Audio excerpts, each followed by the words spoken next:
നമസ്കാരം. പുതിയൊരു വീഡിയോയിലേക്ക് എല്ലാവർക്കും സ്വാഗതം. തമിഴ്നാട്ടിൽ വലിയൊരു രാഷ്ട്രീയ മാറ്റമാണ് ഈ തിരഞ്ഞെടുപ്പ് ഫലത്തോടുകൂടി ഉണ്ടായിരിക്കുന്നത്.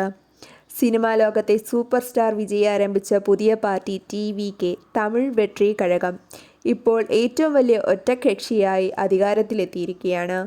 ആകെയുള്ള 234 സീറ്റുകളിൽ 100-ലധികം സീറ്റുകൾ നേടിയാണ് TVK തമിഴ്നാട്ടിൽ അധികാരത്തിലെത്തിയിരിക്കുന്നത്.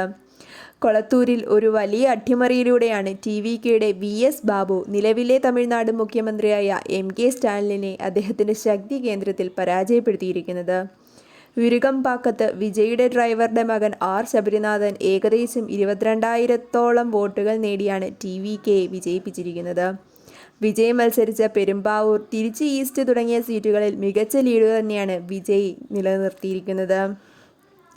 TVK രൂപീകരിച്ചതിനു ശേഷം യുവാക്കളിൽ നിന്നും സാധാരണ ജനങ്ങളിൽ നിന്നും ഒക്കെ വലിയ ഒരു പിന്തുണയാണ് ലഭിച്ചുകൊണ്ടിരുന്നത്. വിവിധ സാമൂഹിക വിഷയങ്ങളിൽ പാർട്ടി എടുത്ത ശക്തമായ നിലപാട് പാർട്ടിയുടെ വളർച്ചയ്ക്ക് വളരെ സഹായിച്ചു എന്ന് ഈ തിരഞ്ഞെടുപ്പ് ഫലം കാണുമ്പോൾ നമുക്ക് മനസ്സിലാക്കാൻ സാധിക്കും. യുവാക്കളുടെ ശക്തമായ ഒരു പിന്തുണ ഈ വിജയത്തിന് പിന്നിലുണ്ടെന്ന് നമുക്ക് ഉറപ്പിച്ചു പറയാൻ സാധിക്കും. തമിഴ്നാടിൻ്റെ രാഷ്ട്രീയ ഭൂപടം തന്നെയാണ് ഈ തിരഞ്ഞെടുപ്പ് ഫലം മാറ്റിയിരിക്കുന്നത്. ഇതുപോലുള്ള ഉപകാരപ്രദമായ വീഡിയോയ്ക്ക് ചാനൽ സബ്സ്ക്രൈബ് ചെയ്യുക. താങ്ക്